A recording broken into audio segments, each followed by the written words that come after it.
ಕೇಶವ್ ಅವರೇ, ಈಗ ನನ್ನ ನೇರವಾದಂಥ ಪ್ರಶ್ನೆ ಯಾಕಂತ ಹೇಳಿದ್ರೆ ನೋಡಿ, ಈಗ ಅವ್ರಿಗೆ ಜಾಮೀನು ಕೊಟ್ರಲ್ವಾ, ಶ್ಯೂರಿಟಿ ಎಲ್ಲ ಆಯಿತು. ಬಟ್ ಲೇಟಾಗಿ ಅವ್ರನ್ನ ಬಿಡುಗಡೆ ಮಾಡಿಸ್ಲಿಕ್ಕೆ ಅದರ ಹಿಂದೆ ಕಾಣದ ಕೈಗಳ ಕೈವಾಡ ಇದೆ. ಯಾವುದೋ ಒಂದು ಪ್ರಭಾವಿ ಶಕ್ತಿ ಕೆಲಸ ಮಾಡಿದೆ. ಅವರೇ ಆತನಿಗೆ ಲಾಡ್ಜ್ ವ್ಯವಸ್ಥೆ ಮಾಡಿದ್ದಾರೆ, ಅವರೇ ಹಣ ಸಂದಾಯ ಮಾಡ್ತಾ ಇದ್ದಾರೆ, ತಿಮರೋಡಿ ಗ್ಯಾಂಗ್ ವಿರುದ್ಧ ಇವರೇ ಎತ್ತಿ ಕಟ್ತಾ ಇದ್ದಾರೆ ಅನ್ನುವಂಥ ಆರೋಪಗಳು ಕೆಲವು ಸೋಷಿಯಲ್ ಮೀಡಿಯಾದಲ್ಲಿ ಚರ್ಚೆ ನಡೀತಾ ಇರೋದು.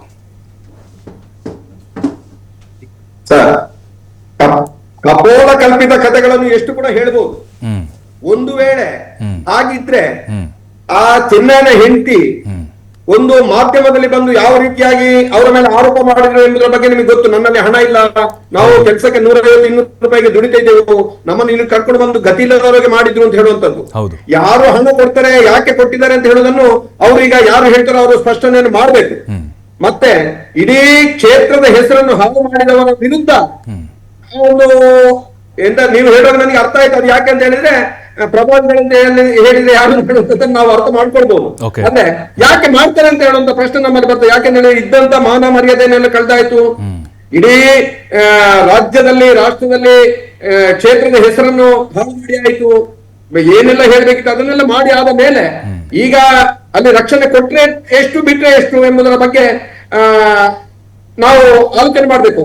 ಎರಡನೇದಾಗಿ, ಒಂದು ವೇಳೆ ನೋಡಿ, ಯಾರಾದ್ರೂ ಒಬ್ಬ ವ್ಯಕ್ತಿ ಇದ್ದಾಗ ನನಗೆ ಸಹಾಯ ಮಾಡ್ಬೇಕು ಅಂತ ಹೇಳಿ ಬಂದಾಗ ಇನ್ನೊಬ್ರು ಸಹಾಯ ಮಾಡುದು ತಪ್ಪು ಅಂತ ಹೇಳಿ ನಾವು ಹೇಳಲಿಕ್ಕೆ ಬರುದಿಲ್ಲ. ಯಾರು ಸಹಾಯ ಮಾಡಿದ್ದಾರೆ ಎಂಬುದರ ಬಗ್ಗೆ ನಮಗೆ ಈಗಲೂ ಅದ್ರ ಬಗ್ಗೆ ನನಗೆ ಗೊತ್ತಿಲ್ಲ. ಸಹಾಯ ಮಾಡೋದು ತಪ್ಪು, ಯಾಕಂದ್ರೆ ಪಾಪ ಅವನು ನೊಂದಿದ್ದಾನೆ, ಅದು ನಮಗೆ ಗೊತ್ತು. ಆದ್ರೆ ಅವನು ಏನೋ ಆಮಿಷಕ್ಕೆ ಒಳಗಾಗಿ ಹೋಗಿದ್ದಾನೆ, ಕೊನೆಗೆ ಅವನಿಗೆ ಸತ್ಯ ಹೀಗಲ್ಲ ಅಂತ ಹೇಳುವಂತ ಗೊತ್ತಾಯ್ತು. ಆಮೇಲೆ ಸುಳ್ಳುಗಳಿದ್ದಾರೆ ಅಂತ ಹೇಳುವಂಥದ್ದು ಅವನಿಗೆ ಗೊತ್ತಾಯ್ತು. ಅವನಿಗೆ ಬೆದರಿಸಿದ್ದಾರೆ, ಹೆದರಿಸಿದ್ದಾರೆ ಅಂತ ಹೇಳುವಂತ ಮಾಹಿತಿ ಕೂಡ ಇದೆ.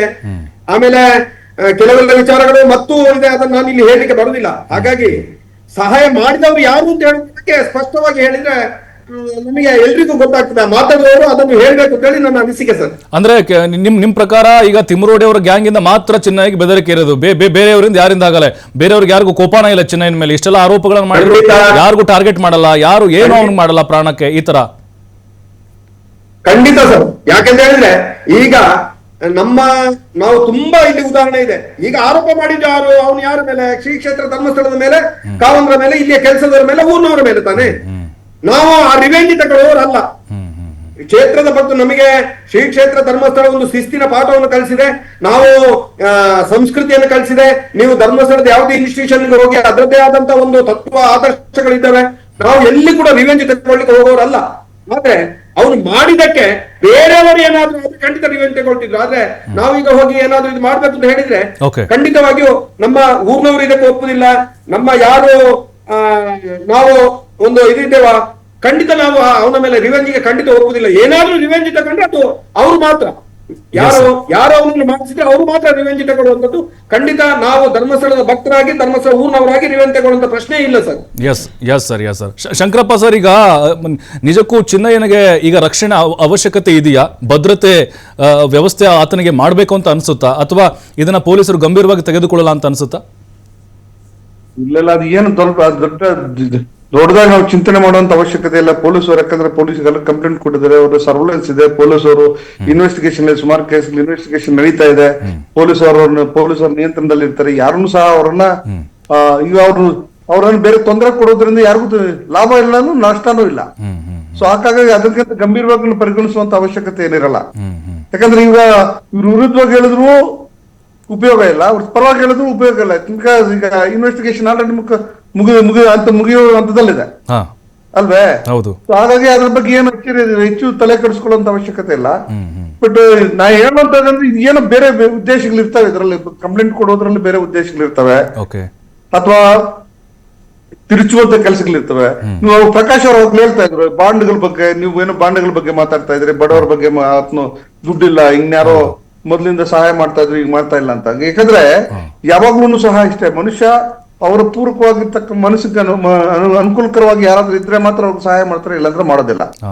ಸೊ ಇದ್ರಲ್ಲೂ ಸಹ ಈ ಬಾಂಡ್ ಅಂತ ಕ್ಯಾಶ್ ಕೊಡುವಂತ ಅವಶ್ಯಕತೆ ಇಲ್ಲ. ಬಾಂಡ್ ಅಂದ್ರೆ ಒಂದು ವೇಳೆ ನಾನೇನು ಕೋರ್ಟ್ ತಪ್ಪಿಸ್ಕೊಳ್ಳುವಂತ ಪರಿಸ್ಥಿತಿ ಬಂದು 1 ಲಕ್ಷ ರೂಪಾಯಿ ನನ್ನಿಂದ ರಿಕವರಿ ಮಾಡ್ಕೋಬಹುದು ಅಂತಕ್ಕಂಥ ಅಂಡರ್ಟೇಕಿಂಗ್ ಅಷ್ಟೇ ಅದು. ಓಹೋ. ಅವ್ರೇನ್ ದುಡ್ಡು ಕೊಡುವಂತ ಅವಶ್ಯಕತೆ ಇಲ್ಲ. Okay. ಆ ಕಂಡೀಷನ್ಸ್ ಬೇಲ್ ಕಂಡೀಷನ್ಸ್ ಏನೇನಿದೆ ಅಂತ ನನ್ಗೆ ವೈಯಕ್ತಿಕವಾಗಿ ನನಗೆ ಮಾಹಿತಿ ಇಲ್ಲ. ಹಾ, ಆ ಕಂಡೀಷನ್ಸ್ ಕಂಪ್ಲೇಂಟ್ ಮಾಡ್ಲಿಕ್ಕೆ ಪೂರಕವಾಗಿರ್ತಕ್ಕಂಥ ಇದೊಂದು ಕಂಡೀಷನ್ ಇರ್ಬೋದು.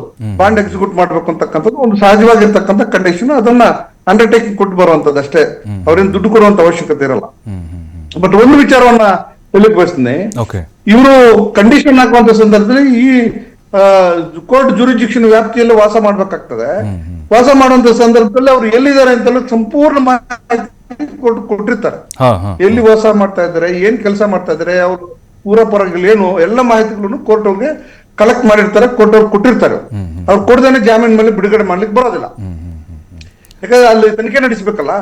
ಇವ್ರು ಕೊಟ್ಟಿರ್ತಕ್ಕ ದೂರಿನ ಮೇಲೂ ಸಹ ಈಗ ತನಿಖೆ ನಡೆಯಬೇಕಲ್ಲ. ನಿಜವಾಗ್ಲೂ ಸಹ ಇವ್ರ ಕೊಲೆ ಬೆದರಿಕೆ ಇದೆಯಾ, ಜೀವ ಬೆದರಿಕೆ ಏನಾದ್ರು ಇದೆಯಾ, ಎಲ್ಲಿ ಯಾರಿಂದ ಇದೆ, ಯಾವ ಹಂತದಲ್ಲಿ ಮಾಡುವಂತ ಸಾಧ್ಯತೆಗಳಿದಾವೆ, ಇದೆಲ್ಲ ಅವರು ತನಿಖೆ ಮಾಡ್ಬೇಕಲ್ಲ.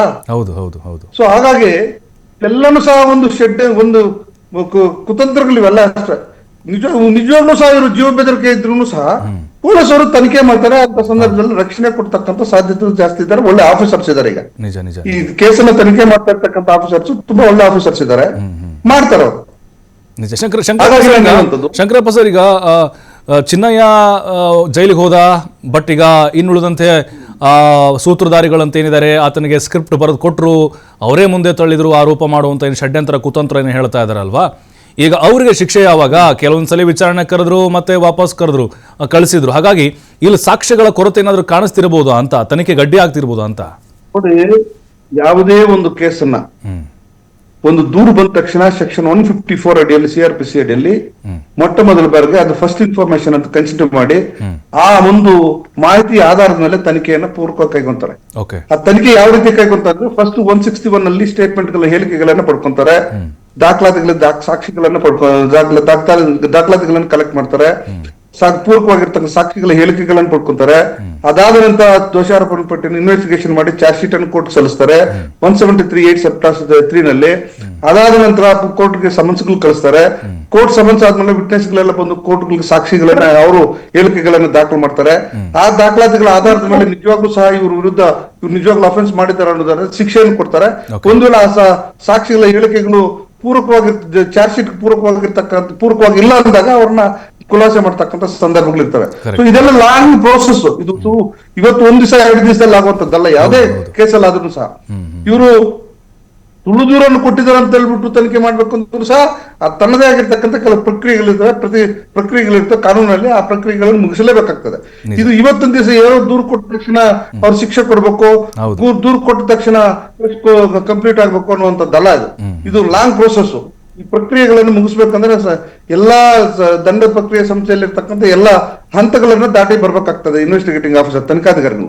ಸೊ ಹಾಗಾಗಿ ಯಾವ ಒಂದೇ ದಿವಸ ದೂರು ಕೊಟ್ಟ ತಕ್ಷಣ ಶಿಕ್ಷೆ ಆಗುವಂತದ್ದಾಗ್ಲಿ ಅಥವಾ ಈ ಒತ್ತಡಗಳಲ್ಲಿ ಶಿಕ್ಷೆ ಕೊಡುವಂತದ್ದಾಗ್ಲಿ, ಈ ಒತ್ತಡಗಳಿಂದ ಖುಲಾಸೆ ಮಾಡುವಂತಾಗ್ಲಿ, ಇದು ಯಾವ್ದು ನಡೆಯಲ್ಲ ಕೋರ್ಟ್ಗಳಲ್ಲಿ. ತನ್ನದೇ ಆಗಿರ್ತಕ್ಕಂಥ ಒಂದು ಪ್ರಕ್ರಿಯೆ ಇದೆ. ಆ ಪ್ರಕ್ರಿಯೆ ಮುಖಾಂತರ ನಡಿಬೇಕು. ಪ್ರಕ್ರಿಯೆ ಮುಖಾಂತರ ನಿಜವಾಗ್ಲೂ ಸಹ ಇವರು ತಪ್ಪು ಮಾಡಿದ್ರೆ ತಪ್ಪು ಶಿಕ್ಷೆ ಒಳಪಡಿಸ್ತಾರೆ, ತಪ್ಪು ಮಾಡ್ಲಿಲ್ಲ ಅಂದ್ರೆ ಖುಲಾಸೆ ಮಾಡಿ ಕಳಿಸ್ತಾರೆ. ಹಾಗಾಗಿ ನಾನು ಹೇಳುವಂಥದ್ದು, ತನಿಖೆ ಹಂತದಲ್ಲೇನೆ ಮುಕ್ಕಾಲು ಭಾಗ ಕೇಸನ್ನ ತನಿಖೆ ಹಂತದಲ್ಲೇನೆ ಸಹ ಇದು ಕನ್ವಿಕ್ಷನ್ ಕೊಡುವಂತ ಕೇಸ ಅಥವಾ ಖುಲಾಸೆ ಮಾಡುವಂತ ಕೇಸ ಅಂತ ಗೊತ್ತಾಗುತ್ತದೆ. ಒಂದ್ ವೇಳೆ ಸುಳ್ಳು ದೂರ ಅಂತ ಕೊಟ್ಟಿದ್ರೆ ಸಾಕ್ಷ್ಯಗಳ ಆಧಾರದ ಮೇಲೆ ಪೊಲೀಸರು ಬೀರಪಟ್ಟನ್ನು ಸಹ ಫೈಲ್ ಮಾಡಬಹುದು. ಸೊ ಈ ಸಂದರ್ಭಗಳು ಅನೇಕ ಸಂದರ್ಭಗಳಲ್ಲಿ ಇದಾವೆ, ಇಲ್ಲದೇನಿಲ್ಲ.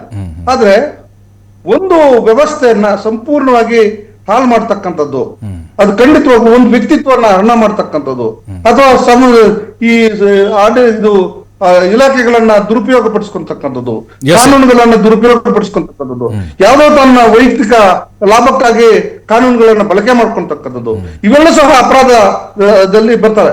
ಹಾಗಾಗಿ ಪೊಲೀಸರು ಬಹಳ ಗಂಭೀರವಾಗಿ ಈ ನಿಟ್ಟಿನಲ್ಲಿ ತನಿಖೆ ಮಾಡಿ ಕ್ರಮವನ್ನು ತೆಗೆದುಕೊಳ್ಬೇಕು ಅಂತಕ್ಕಂಥದ್ದು ನನ್ನ ಅಭಿಪ್ರಾಯ.